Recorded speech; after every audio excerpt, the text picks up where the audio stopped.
Hello there, this is CA Megha Tripathi from Commerce Ace and welcome to the next day of 15 days booster batch for business studies जिसमें हम सब ने प्रतिज्ञा ली है कि हम 15 दिनों में आपका कोर्स कंप्लीट करा के देंगे और आप भी हमारे साथ उसको पढ़ेंगे। सो गाइज, अभी तक हम लोग चैप्टर 1, चैप्टर 2 बिजनेस स्टडीज में अच्छे से प्रिपेयर कर चुके हैं एंड मुझे पूरा कॉन्फिडेंस है कि अगर आपने वो चीज़ें सारे अच्छी डिटेल में मेरे साथ समझी होंगी ना तो आप लोगों को अब उसमें कॉन्फिडेंस आ गया होगा। नाउ नेक्स्ट, आज जो हम स्टार्ट करने वाले हैं वो है हमारे मैनेजमेंट के एक इम्पॉर्टेंट फंक्शन का हिस्सा, दैट इज प्लानिंग। अब प्लानिंग अगर मैं आपको बताऊं तो प्लानिंग आप हमेशा करते ही हो। आप कभी पिकनिक जा रहे हो या आप स्कूल में सुबह उठने के लिए भी प्लानिंग करते हो, आप एक छोटे से टेस्ट के लिए भी प्लानिंग करते हो, या फिर आपको अगर मूवी देखने जाना है तो आप प्लानिंग करते हो। तो ये सोचो कि अगर आपके रोजमर्रा की जिंदगी में आप इतना प्लान करते हो तो अगर बिजनेस है और बिजनेस को मैनेज करना है तो उसमें भी प्लानिंग कितना जरूरी होता होगा। सो वेलकम टू द प्रतिज्ञा batch for business studies in 15 days and आज का जो टॉपिक हम पढ़ने जा रहे हैं दैट इज प्लानिंग। तो अब सब लोग साथ में ग्रुप बना के बैठ जाओ और आज हम समझेंगे कि अगर हमें एक बिजनेस प्लान बनाना है, कोई स्ट्रैटेजी बनानी है, आगे कैसे क्या करना है वो समझना है, तो उसके लिए प्लानिंग में हमें क्या क्या पता होना चाहिए। सो मूविंग ऑन, सबसे पहले ये बताओ प्लानिंग होता क्या है। सब लोग बोले मैम प्लानिंग इज प्लान करना, बनाना, फॉर्मुलेट करना। परफेक्ट, मतलब आप लोग ये डिसाइड करते हो ना बेटा कि प्लानिंग का मतलब ये होता है कि थिंकिंग इन एडवांस कि हमको क्या क्या चीजें करनी है, राइट? मतलब आपको ये डिसाइड करना है कि what we have to do, हम उसको पहले से ही प्लान कर ले सो दैट कोई भी कंटिजेंसीज, कोई भी अप्रोक्सीमेशंस, कोई भी खुदा ना खास्ता कोई चीजें ऐसी होगी जो आपने प्लानिंग नहीं करी थी तो उसके लिए आप पहले से प्रिपेयर्ड रहो। So that's why planning can be defined as thinking in advance what is to be done, thinking in advance what is to be done, when it is to be done and how it is to be done। ठीक है, सारी चीजें पहले से ही कर लो कि भाई पहले तो सबसे पहले करना क्या है, फिर कैसे करना है, कहाँ करना है और किससे करवाना है। ठीक है, तो यही हो जाता है आपका planning. Moving on further, planning में सबसे इंपॉर्टेंट चीज क्या होती है कि हम प्लानिंग करें ही क्यों। क्या दिक्कत है भाई, नहीं करेंगे प्लान, ऐसे अनप्लान चले जाते हैं, जो मन में आएगा वो करेंगे। तो अगर प्लानिंग तुम लोगों ने नहीं करी तो क्या होगा, बहुत हैप्पीजर्ड चीजें होने लग जाएंगी। हो सकता है बहुत जियोपार्डी में तुम लोग हो जाओ, सारी चीजें जम्बल्ड अप हो जाए, समझ ही ना आए कब क्या करना है। इसलिए अगर हमारे पास एक सीक्वेंस ऑफ एक्शंस रहते हैं, हमें पता रहता है कि हमें कब क्या क्या करना है, so you would be working accordingly. For example, आज अभी तुम लोग मेरे से ये पढ़ रहे हो, अगर कोई अनप्लान्ड बच्चा है वो क्या सोचेगा, अरे क्या करना है बिजनेस में, हम तो 1-2 दिन पहले ही पढ़ लेंगे, गैप तो दे ही रहा है सीबीएसई, तभी निकाल लेंगे। अब बेटा उसने कभी प्लान किया नहीं है तो वो जब उस टाइम पे जाएगा ना तो एग्जाम प्रेशर में ही इतना घुसा पड़ा रहेगा कि उसको टेंशन होने लगेगी, उसको समझ नहीं आएगा कब क्या पढ़ूं, कैसे प्रिपेयर करूं। एंड जो बच्चे तुम लोग के जैसे समझदार हैं, हम लोगों ने क्या किया है, उन्हें पहले ही हमारा 15 डेज बूस्टर बैच ले लिया, दे प्लान किया हम मैम के साथ अपना ये बिजनेस प्रिपेयर कर लेंगे या मिली मैम के साथ इकोनॉमिक्स कर लेंगे या फिर विकास के साथ अकाउंट्स कर लेंगे, तो हम आपको हमसे एक बार रिवीजन हो जाएगा, धीरे धीरे फिर हम प्रैक्टिस करते रहेंगे। कोई अगर हम डाउट्स आएंगे तो हम लोग तो आपको डिटेल्स शेयर करते ही हैं, आप हमसे डाउट्स पूछ सकते हो। तो ये तुम लोग की प्लानिंग ही तो है, और ये प्लानिंग तुम लोगों ने क्यों करी हुई है, क्योंकि तुम्हें सीबीएसई बोर्ड में अच्छे मार्क्स से पास होना है। ठीक है, तुम लोग एवरेज हो नहीं, तुम लोग को एक्स्ट्रा ऑर्डिनरी रिजल्ट अपने पेरेंट्स को देना है। क्योंकि कोरोना में बहुत बार ऐसा हुआ है कि हमने स्टडीज को लेके बहुत ज्यादा कॉम्प्रोमाइज किया है, बिकॉज या तो अपने पास मीडियम नहीं था या फिर क्या था, हमारे पास पढ़ने का मूड नहीं था, बिकॉज हम घर में थे, मजे मार रहे थे। बट अभी वो टाइम आ गया है कि आपकी प्लानिंग को अब एग्जीक्यूट करा जा सके। सो जैसे हम प्लान करते हैं तो उसका आउटकम अलग आता है, अगर हम अनप्लान्ड रहते हैं तो उसका आउटकम बहुत ही डिजास्ट्रस आ सकता है। So what is the importance of planning. क्यों फिर एक बिजनेस में अगर हम देखें तो मैनेजर को क्यों प्लान करना चाहिए, तो सबसे पहली चीज आती है इट प्रोवाइड्स डायरेक्शन। मतलब हमें अगर कोई चीज समझनी है, हमें कोई प्रोजेक्ट उठाना है, हम उस प्रोजेक्ट के लिए प्लान करेंगे तो हमें उसके प्रोज एंड कॉन समझ में आ जाएंगे, हमको एक रास्ता दिख जाएगा कि क्या हम उस रास्ते जाएं या हम ना जाएं, तो वो हमें डायरेक्शन देता है। दूसरा, it reduces the risk uncertainty. मतलब कि भाई रिस्क अनसर्टेनिटी इज लाइक कि हम आगे चले गए, ठीक है, आगे जाने के बाद हुआ ये कि हमें बाद में पता पड़ा कि ये तो बहुत ही ज़्यादा कॉस्टली प्रोजेक्ट है या फिर ये तो बहुत ही ज़्यादा रिस्की प्रोजेक्ट है, इसमें जितना हम पैसा लगा जा रहे हैं उतना तो हमें आउटकम भी नहीं आने वाला है। तो ये अगर आप अनप्लान्ड वे में चले जाते ना तो आप वो अपना पैसा उसमें झोंक चुके होते। बट अगर ये आपके पास एक प्लान्ड रिपोर्ट रहता, आपको पहले ही समझ में आ जाता कि यार इसके आउटकम्स क्या है, कैसे आपको रिस्की होगा या कैसे ये आपको बेनिफिशियल होगा। देन थर्ड पॉइंट है, it promotes innovative ideas. For example when you are planning you come across certain ideas जो आपके दिमाग में कभी नहीं आते। You are sitting in a group discussion, जैसे आप लोगों ने भी रिलेट किया होगा, आप एक छोटी सी भी चीज़ का प्लान करते हो ना, and when you are actually discussing in a group बहुत शानदार आइडियाज आ जाते हैं यार, एंड ऐसा लगता है मैंने तो ऐसा सोचा ही नहीं था। होता है ना आपके साथ। तो सोचो जब हम कोई बिजनेस प्लान लेके आए हैं, उस पर डिस्कशन चल रहा है, तो हो सकता है ना कोई बंदा ऐसा हो जो प्लानिंग डिस्कशन में ही आपको ऐसे आइडियाज दे दे जो कि आपके बिजनेस के लिए बहुत ज़्यादा बेनिफिशियल हो। तो मैनेजर के लिए क्या हो जाएगा, इनोवेटिव आइडियाज भी वो ले पाएगा। फोर्थ पॉइंट क्या है, ओवरलैपिंग एंड वेस्टफुल एक्टिविटीज। अब देखो कभी कभी तुम लोगों ने नोटिस किया होगा, हमारा एनुअल फंक्शन होता है या फिर हम फेयरवेल देते हैं 11th पे, तो हम बहुत एक्साइटेड रहते थे। तुम लोगों ने सबने फेयरवेल दिया था, इस बार तो खैर तुम लोग बेचारे पता नहीं ले पाए हो कि नहीं ले पाए हो farewell, I don't know, because corona के चक्कर में फेयरवेल एज सच हुआ नहीं। अनऑफिशियल जरूर हुआ होगा, ऑफिशियल तो आई थिंक हुआ ही नहीं क्योंकि स्कूल से नहीं खुले। तो अब देखो 11th का तुम लोग सोचो, जब तुम लोगों ने फेयरवेल प्लान किया था, हुआ होगा ना कि बहुत सारे टीम्स बन गए होंगे, बहुत सारे लीडर्स आ गए होंगे, बट जब एग्जीक्यूशन की पारी आई तो सब पीछे रह गए, and then they were like oh God कौन क्या कर रहा है। और फिर जो मेन मैनेज कर रहा था उसका सर घूम गया था, वो ये सोच रहा था यार मैं क्या क्या करूँ, किसको क्या बताऊँ, अरे ये तू ये कर चुका है, अरे रामू तूने ये कर लिया तो मुझे क्यों नहीं बताया, मैं इतनी देर से यही काम कर रहा था, है ना। ये होता है ओवरलैपिंग ऑफ एक्टिविटीज, क्योंकि बच्चों हम इतने मेच्योर नहीं रहते कि हम हर चीज प्लान करें, ठीक है। अगर कोई एक प्लान वे में आपको समझा देता कि ये डिपार्टमेंट ऑडियो डिपार्टमेंट तुम्हारा है रामू, ठीक है, बाकी सारी ग्राफिक्स ये सब कुछ मैं देखूंगा, ड्रामा का डिपार्टमेंट ये है, प्रॉप्स कौन लेके आएगा, अगर तुम लोग ऐसे करके प्लान करके चलते ना तो फेयरवेल बहुत ज़्यादा इन सिंक्रोनाइज वे में तुम लोग अच्छे से कर सकते हो। बट ठीक है, दैट इज़ फन ऑल्सो, क्योंकि ये अगर हम लोग फन एक्टिविटी में ले तो मस्ती भी होती है, मज़ा भी आता है कि अरे यार क्या हो गया क्या नहीं हो गया। मगर अगर हम बिजनेस की बात करें तो बिजनेस में मस्ती का कोई एलिमेंट नहीं होता। We have to be serious for our goals, because जहां हम अगर आगे अटक गए तो आगे जाके सबसे ज़्यादा दिक्कत क्या आती है, हमारे आउटकम पे, हमारे गोल के रिजल्ट को लेने में बहुत दिक्कत आ जाती है। बिकॉज क्या होता है, स्टार्टिंग ही अगर गड़बड़ हो गई तो एंड कैसे फिर सही आएगा।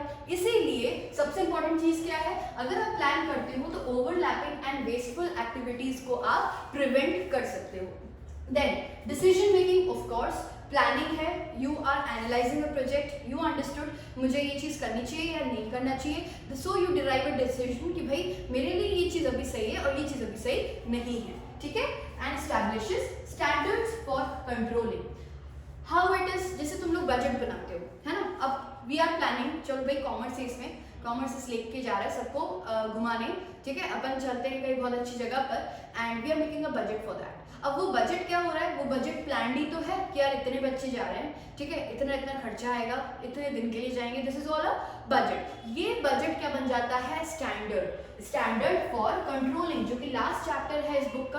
कंट्रोलिंग में मतलब हमने जो सोचा था वो हुआ कि नहीं हुआ, और अगर हुआ तो कितने हद तक हुआ और कितना वो डेविएट हो गया जैसे हमने सोचा था, है ना। क्योंकि हम सोचते तो बहुत कुछ है बट होता क्या है, होता बहुत कम है। ऐसा सोचते हैं कि अरे यार हमने तो ऐसा सोचा था बट क्या पता है कैसे क्या चीजें होंगी, क्योंकि आपको थोड़ी पता आगे क्या होने वाला है। So that's why it establishes standards for controlling. So importance के आपको कुछ पॉइंट ध्यान में रखने हैं। सबसे पहला क्या आएगा बेटा कि वो डायरेक्शन आता है, उसके बाद अनसर्टेनिटी जो है, रिस्क अनसर्टेनिटी उसको रिड्यूस करता है, it promotes innovative ideas, reduces overlapping and wasteful of activities, decision making को फैसिलिटेट करता है और फैसिलिटेट करता है क्या, standards for control. Okay, so this is the importance. Now let's move on to the next concept and that is what is actually planning. अगर हम planning कर रहे हैं तो प्लानिंग की कैरेक्टरिस्टिक्स क्या होते हैं, what are the features of planning. तो सबसे पहला फीचर प्लानिंग का क्या आता है,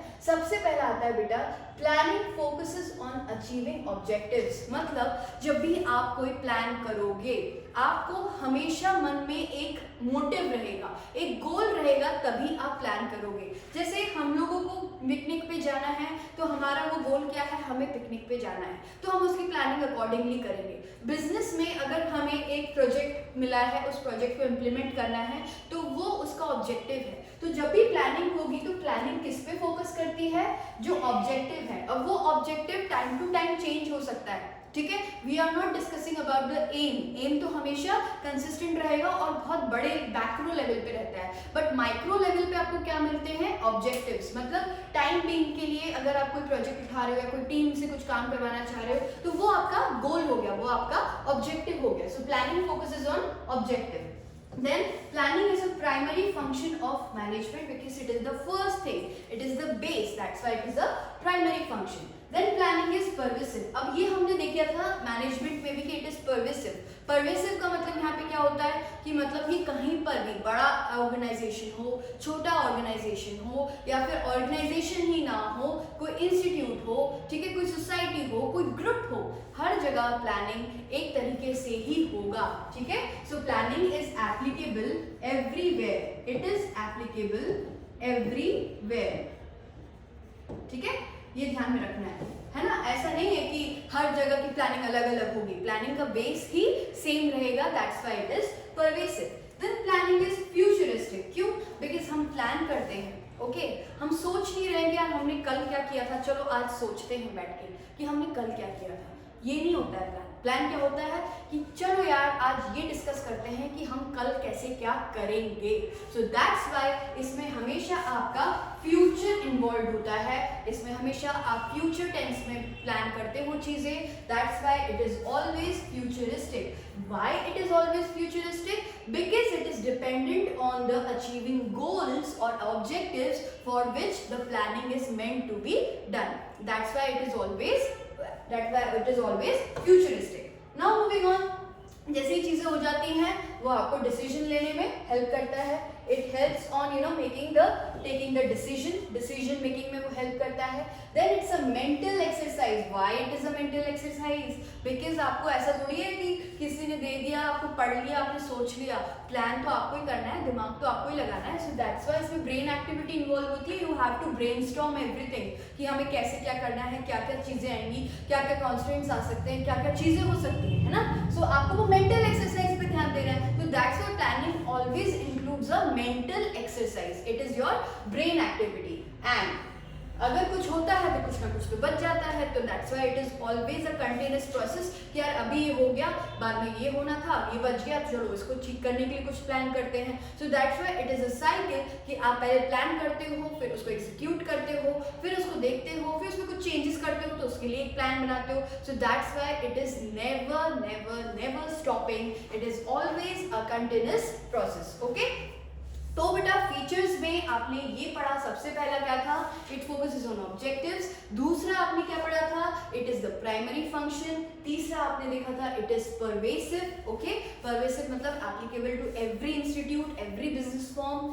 then it is futuristic because it focus on the objectives. It involves decision making because आपको सबसे पहले ही वो बता देता है आपके लिए क्या सही है क्या गलत। सो आप डिसीजन पहले ही ले पाते हो कि आपको आगे कोई भी चीज को इम्प्लीमेंट करना है कि नहीं। And it's a mental exercise because it is a brainstorming activity and it is continuous, okay. तो फीचर्स में हमने क्या क्या देखा, फीचर्स में हमने देखा ऑब्जेक्टिव्स, देन हमने देखा प्राइमरी फंक्शन, परवेसिव देख लिया हमने, डिसीजन मेकिंग देख लिया, futuristic, mental exercise and continuous. Now how you have to keep this in mind. अभी तो तुम लोग मेरे साथ पढ़ोगे ना, तुम्हें याद हो जाएगा। अब तुम्हें क्या करना है, तुम लोग मेरे साथ पढ़ते चल रहे हो, आज मेरे साथ ये वाला चैप्टर भी कंप्लीट कर लोगे। रात में सोते समय, ठीक है, एक बार अपने नोट्स गो थ्रू कर लेना। क्यों गो थ्रू कर लेना, बिकॉज हमारे जो प्रोसेस होता है ना माइंड का, वो कैसा होता है, वो भी बिल्कुल कंप्यूटर जैसा होता है। रैम एंड रोम अपने में भी मेमोरीज होती हैं। अभी ऐसा लगता है देख के बिकॉज वो कैश मेमोरी पे तुम लोग के सेव होता जा रहा है, यू आर वेरी कॉन्फिडेंट, अरे हमें सब समझ में आ रहा है, चौड़े में बैठ के एकदम सुन रहे हो। बट होता क्या है, जब तक रात आएगी ना, दूसरी चीजें हो गई, या गर्लफ्रेंड का इश्यू हो गया, या टेंशन आ गया, या कोई वेब सीरीज देख ली, ये भूल जाओगे।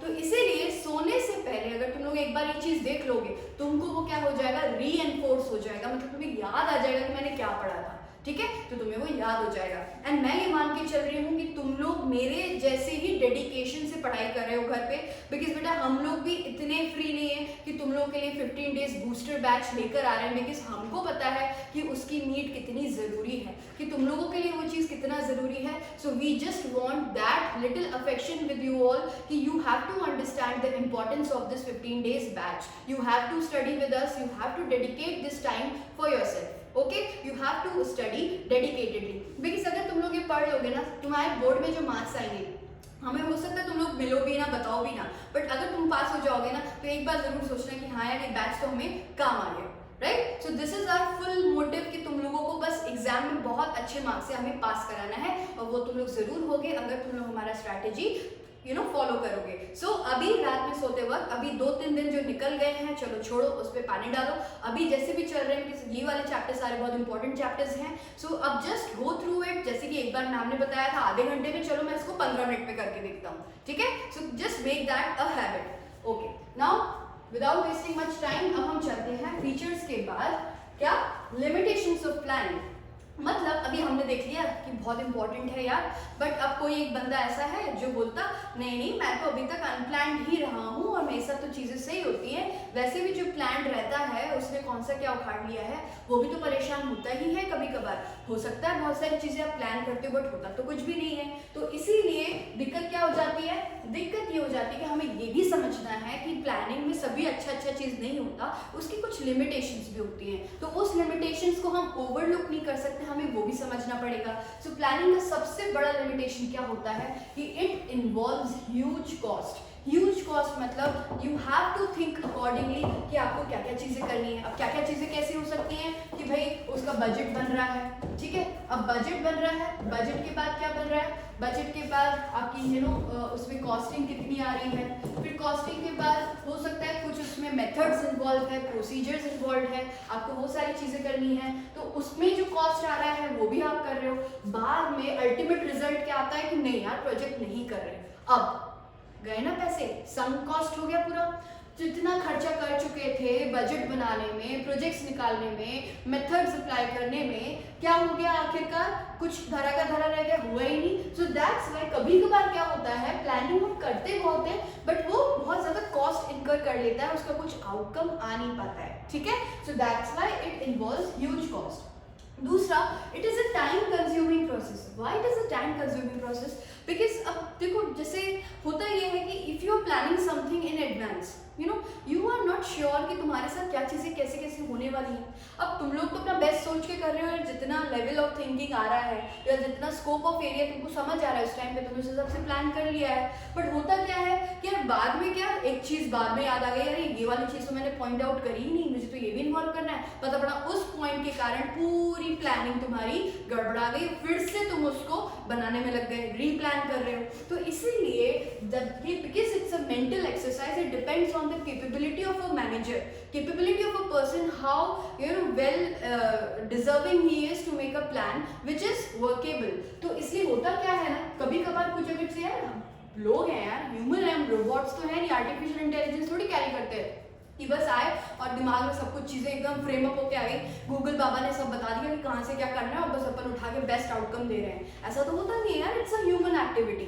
ठीक है। तो होता ये है कि कभी कभार आपको समझ आती चीज़ें, कभी नहीं आती, so that's why it takes lot of time, so that's why it becomes a time consuming process. Then it creates rigidity.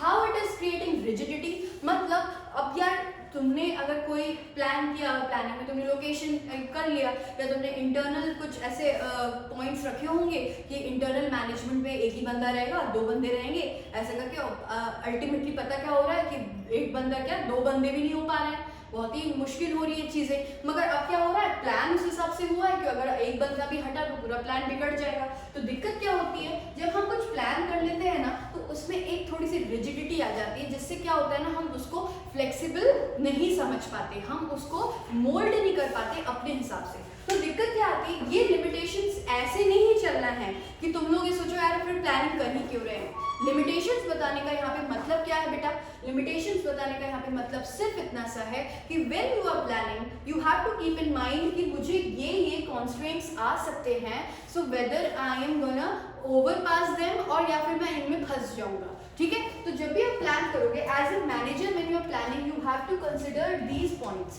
ठीक है, ह्यूज कॉस्ट है कि नहीं, टाइम कंज्यूमिंग है कि नहीं, या फिर रिजिड तो नहीं है मेरा प्लान, मैं उसमें स्कोप रखता हूँ, एक मार्जिन रख देता हूँ कि अगर कोई चीज़ हुई तो मैं उसको उस हिसाब से ओवरकम कर लूँ। सो दैट्स व्हाई ये लिमिटेशंस आपको पहले से बताई गई हैं, so that you can understand in detail and उसकी मार्जिन छोड़ के चलो कि अगर कभी कोई दिक्कत आई ना तो वो कंपनसेट हो सके। Moving on further, planning does not guarantee success. जैसे मैंने बताया ह्यूज कॉस्ट इन्वॉल्व हो गया, ठीक है, सब कुछ रिपोर्ट्स भी निकलवा लिए, स्पेशलिस्ट को बुलाया था भाई कि प्रोजेक्ट बताओ कि सही है कि नहीं, ठीक है, पूरा प्लान हो गया, स्पेशलिस्ट ने बोल दिया it is not good for you, it is not viable, ये बहुत लॉस मेकिंग प्रोजेक्ट है तो इसमें मत ही आओ। ठीक है, तो अब क्या हो गया, सक्सेस मिला उसमें नहीं, प्लानिंग करा हमने, सक्सेस हमें मिला नहीं, हमारी हो गई बहुत बड़ी चोट। तो इसीलिए हुआ क्या, planning always does not guarantee success. अब आप जैसे आगे जाके सीए कोर्स ले रहे हो, सीए कोर्स ले रहे हो, सीए फाउंडेशन के लिए प्रिपेयर कर रहे हो, we can guarantee you success because हमें इतना भरोसा है कि हम तुम लोग को उस हिसाब से पढ़ाएंगे। बट अगर तुम लोग पढ़ना ही ना चाहो तो क्या होगा, क्या तुम्हें सक्सेस मिलेगा, नहीं। तो इसीलिए जब भी हम प्लान करते हैं, हमने तो प्लान करके रखा है कि तुम लोग बहुत अच्छे से पढ़ोगे, हम तुम्हें पढ़ाएंगे, you will be very dedicated, जैसे मैं अभी सोच रही हूँ तुम लोग के बारे में। बट अगर तुम ही लोग नहीं पढ़ रहे हो या फिर ऐसा कोई रिजिडिटी आ गई है कि वो हो ही नहीं पा रही ओवरकम,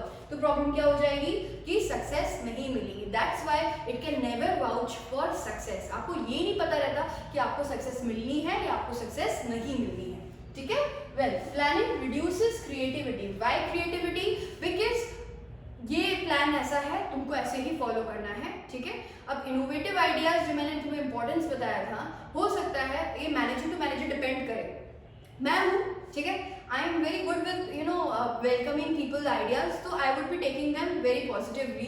बट होता क्या है, कोई ऐसा मैनेजर है जो बहुत स्टबर्न है अपनी चीज़ों में, बहुत जिद्दी है, अपनी अपनी चला रहा है, तो क्या वो आपके आइडियाज को भी एक्सेप्ट करेगा, नहीं। तो इसीलिए वो क्या बोलेगा, जो प्लान है आपको वैसे ही करना है, आप अपना दिमाग मत चलाओ, तो इसलिए वो क्रिएटिविटी कम हो जाती है। सो एज ए मैनेजर आपको क्या रखना है, आपको ध्यान में रखना है यार मैं इतना भी कॉस्ट इनकर ना कर दूं कि हम लोग का बजट ही हिल जाए। दूसरा, इतना भी मुझे टाइम नहीं लगाना है कि सिर्फ प्लानिंग ही हो रहा है, एग्जीक्यूशन तो हो ही नहीं पा रहा है। फिर मुझे अपना प्लान इतना रिजिड नहीं रखना है कि वो फ्लेक्सिबल ही ना रहे, कि वो ऐसा ना हो कि कुछ चेंजेस आए तो मैं पूरा प्लान बदल रहा हूँ बैठ के।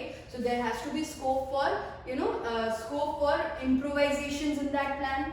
फिर सक्सेस नहीं भी मिला तो भी मुझे फर्क नहीं पड़ना चाहिए, I would do a plan, because मुझे ये बिफोर हैंड एक बहुत इंपॉर्टेंट डिसीजन लेना है जो मेरे बिजनेस के लिए है। ये सब तुम लोग एज ए मैनेजर समझना, और मुझे आइडियाज लेने हैं, इनोवेटिव आइडियाज मुझे समझने हैं लोगों के। ऐसा नहीं होना चाहिए कि मेरा आइडिया ऐसा हो रहा है जो बहुत ही ओल्ड स्कूल है, बट मैं न्यू स्कूल को वेलकम ही नहीं कर रहा, न्यू थॉट ऑफ एक्शन को इम्प्लीमेंट ही नहीं कर रहा, सो इसलिए क्रिएटिविटी कम हो गई, ये भी नहीं करना है। And it does not work in dynamic environment. How, अभी प्लान किया था, ठीक है, मैंने प्लान किया था, सेमिनार्स कर रहे हैं, ये कर रहे हैं, वो कर रहे हैं, एवरीथिंग इज गोना हैपन, ठीक है, बहुत बड़ी पब्लिक गैदरिंग्स होने वाली थी हम लोगों की, बिकॉज कॉमर्स एस लॉन्च हुआ था, so we were planning big promotional activities, but corona came and lockdown happened. Now this is a dynamic environment, तो मेरी वो प्लानिंग क्या अब यहाँ एप्लीकेबल हो सकती है, नहीं हो सकती है। So you have to keep in mind कि वो प्लानिंग कभी भी डायनामिक एनवायरनमेंट में, क्योंकि कोरोना आ गया तो वो डायनामिक एनवायरनमेंट में कभी भी आपके लिए मददगार नहीं रहेगी, बिकॉज उसके पैरामीटर्स अलग हैं। अब वो मेन बेस ही चेंज हो चुका है, जब लोग मिल ही नहीं रहे हैं तो आप promotional activity in a way of social gathering कैसे करोगे? सो ये लिमिटेशंस हैं and this is a very important question for exam point of view कि आपको क्या क्या लिमिटेशंस आती हैं जब आप प्लान करते हो। तो क्या क्या लिमिटेशंस आती है बेटा?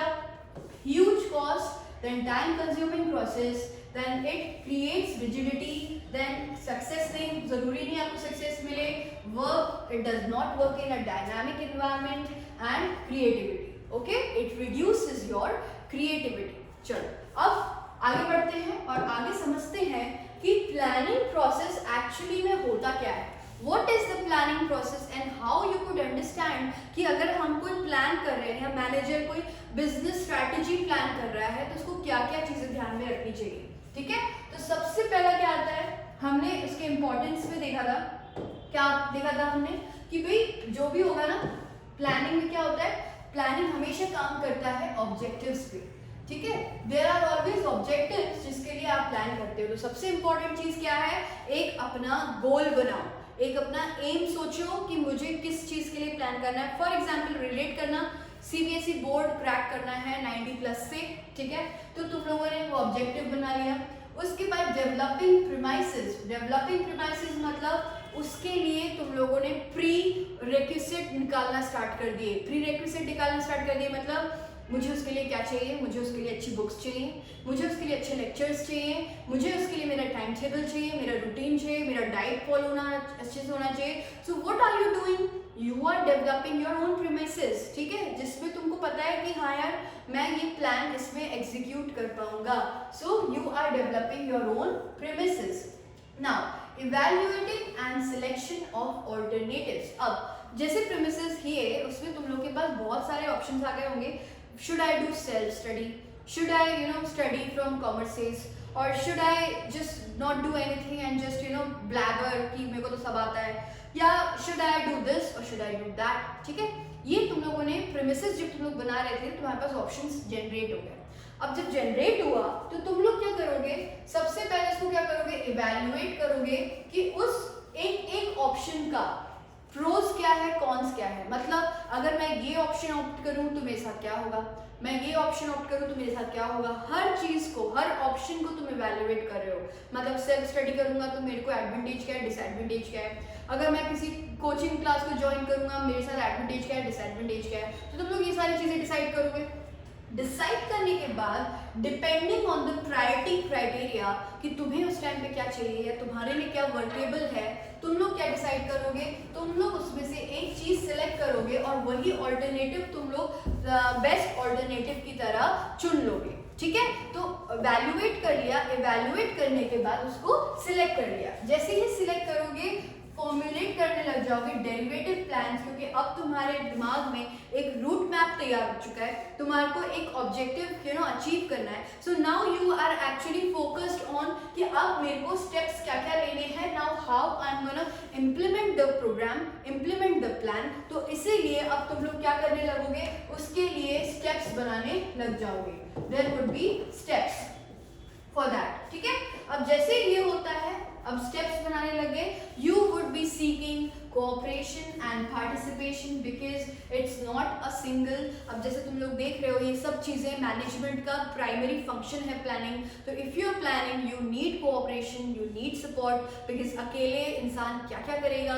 तो तुम लोग अपनी मम्मा को बताओगे, मम्मा मेरे को डाइट थोड़ी अपनी कम रखनी है ना, तो आप प्लीज मुझे ना, आप 3 रोटी खिलाते हो ना, आप 2 रोटी खिलाना, ठीक है। मम्मा को बताया, अपने सिबलिंग्स को बोल रहे हो बेटा आके यार वीडियो गेम मत खेलना मेरे कमरे में, मुझे ना थोड़ा डिस्टर्ब होता है, मुझे पढ़ना है, लाइक दैट। सो ये क्या कर रहे हो तुम लोग, सीख कर रहे हो, क्या सीख कर रहे हो, कोऑपरेशन एंड पार्टिसिपेशन। पार्टिसिपेशन कैसे, अपने दोस्तों को बोलोगे यार चलना साथ में पढ़ते हैं ना, ग्रुप स्टडी करते, मजा आएगा पढ़ने में, ऐसे अकेले तो बोर हो जाते हैं, है ना। अब ऐसे इसी को रिलेट करो बिजनेस एनवायरनमेंट में। बिजनेस में मैनेजर क्या है, मैनेजर के पास पता है project A, project B, project C, उसने वैल्यूएट किया, उसको पता पड़ा प्रोजेक्ट सी उसके लिए सबसे बेस्ट आउटकम है, उसने प्रोजेक्ट सी को क्या कर लिया, सिलेक्ट कर लिया। प्रोजेक्ट सी का पूरा रूट मैप तैयार हुआ कि कैसे प्रोजेक्ट सी एग्जीक्यूट होगा। तो क्या हो गया, उसके प्लान्स बन गए। अब जैसे ही प्लान्स बने वो अपने स्टाफ से, अपने एडमिनिस्ट्रेटिव, अपने टेक्निकल या फिर अपने ऑपरेशनल स्टाफ से कोऑपरेशन एंड सपोर्ट पार्टिसिपेशन सीख करेगा। क्यों, क्योंकि प्लान वो कर रहा है बट करने वाला थोड़ी रहेगा करेगा वो,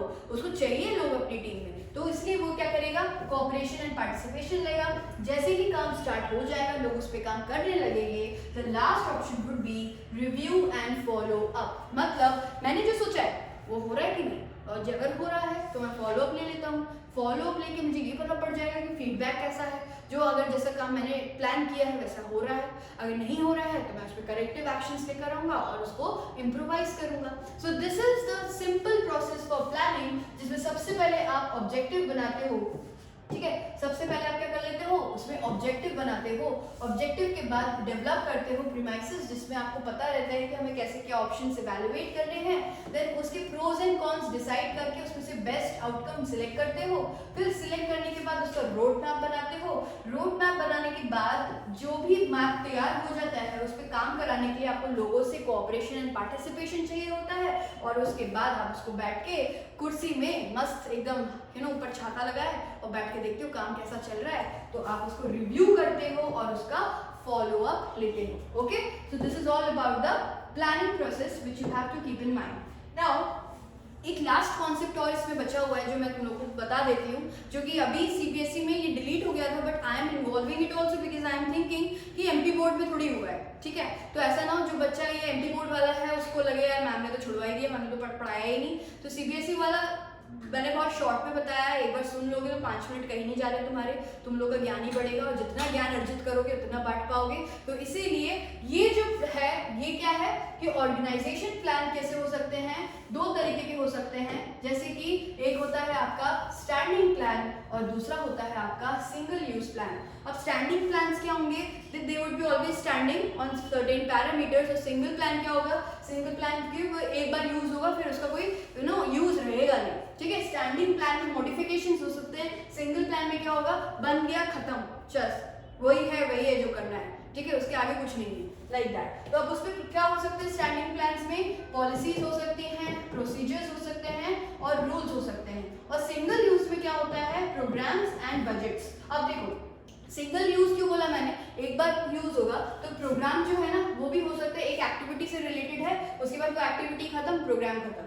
बजट जो है ना वो एक्टिविटी से रिलेटेड है, वो बजट बना खत्म, ठीक है। बट ये जो चीजें है ना ये एप्लीकेबल होती है यार, they are always standing, they are standing on part, कि भाई कुछ भी हो जाए ना, कोई भी चीजें होंगी ना, मगर पॉलिसीज तो वहीं की वहीं रहेगी, प्रोसीजर्स भी रहेंगे, रूल्स भी रहेंगे। हो सकता है इसमें कुछ तुम लोग चीजें ऐड या डिलीट कर दो, बट ऐसा नहीं कि इसका एग्जिस्टेंस ही खत्म हो जाए, ठीक है। तो ये चीज तुम लोग को ध्यान में रखना है कि हमारे जो प्लान्स बनते हैं ऑर्गेनाइजेशन में, अपन जो प्लानिंग करते हैं किस फॉर्म में करते हैं, इस फॉर्म में करते हैं। एक तो स्टैंडिंग प्लान रहता है और एक सिंगल यूज प्लान रहता है, जिसमें आपको ये चीजें समझनी है। चलो अब एक एक करके अपन समझते हैं हमने क्या क्या समझा।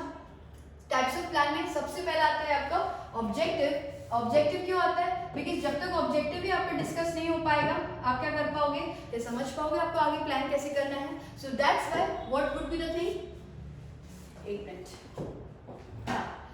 सो that why what would be the thing कि ऑब्जेक्टिव जो होता है वो क्या करता है, the end towards which the activities are directed. Why it should be directed? Because directed अगर नहीं हुआ you would not never come to know कि हमें कैसे क्या चीजें करनी है, हमें कैसे अपना प्लान लेआउट करना है।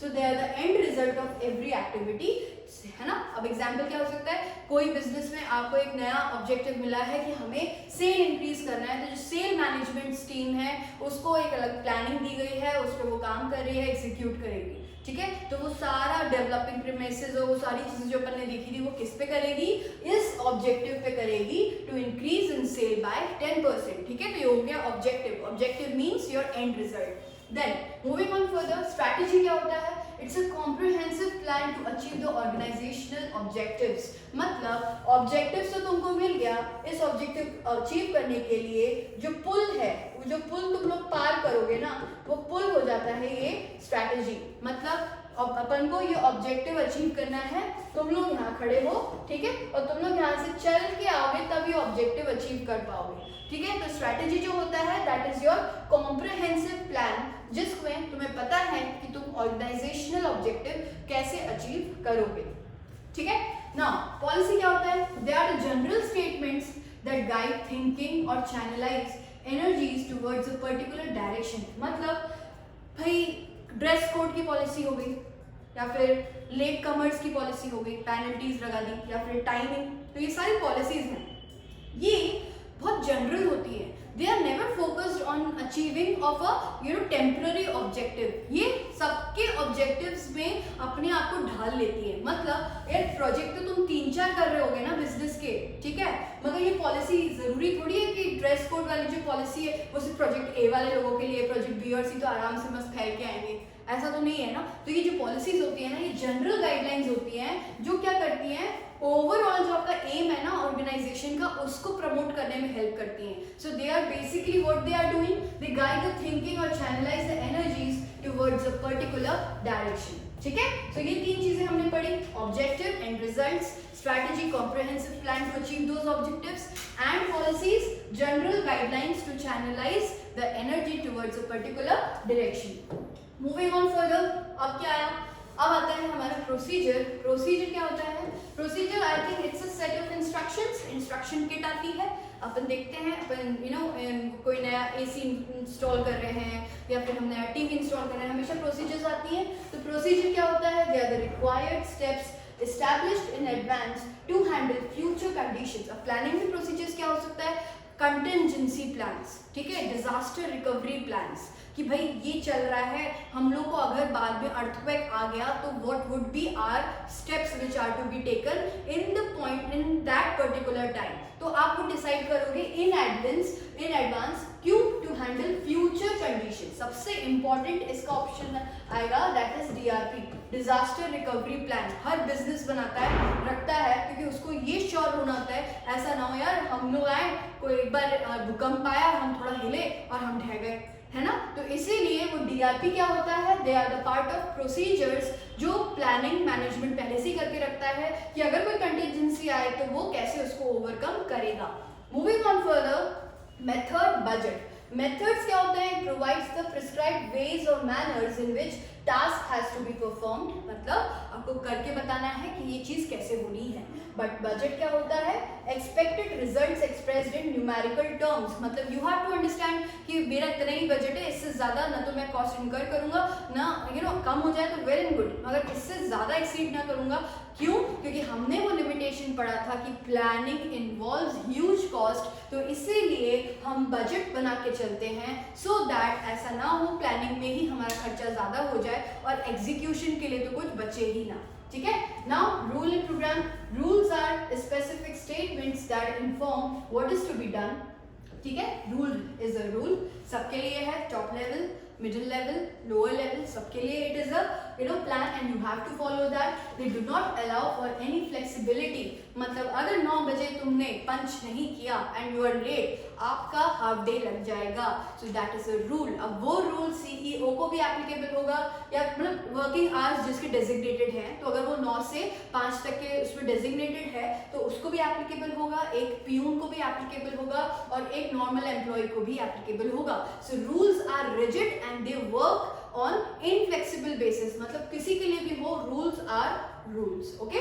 बट प्रोग्राम क्या होते हैं? They are the detail statements about project which outlines the objectives, policies, procedures, rules। अब ये सारी चीजों का एक मेन ऑब्जेक्टिव है, उस मेन ऑब्जेक्टिव के लिए आपने बजट भी बनाया है, आपने प्रोसीजर भी बनाया है, बहुत सारी चीजें आपने अदर बनाई हैं, तो वो पूरा किसके ग्रुप में आ जाएगा? एक प्रोग्राम के ग्रुप में, कि वो पूरा प्रोग्राम है, प्रोजेक्ट सी का प्रोग्राम बना दिया। उस प्रोजेक्ट सी के इसमें मॉड्यूल्स हैं, वो मॉड्यूल्स क्या क्या हो सकते हैं?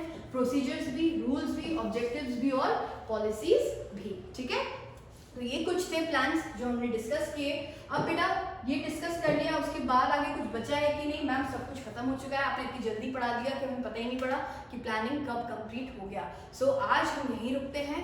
प्लानिंग में जो भी चीज़ें हैं बहुत ईजी हैं, आप प्लीज़ ये रिवाइज करना, देख लेना, it would be very beneficial for you. And till then stay connected with commerce S. Thank you.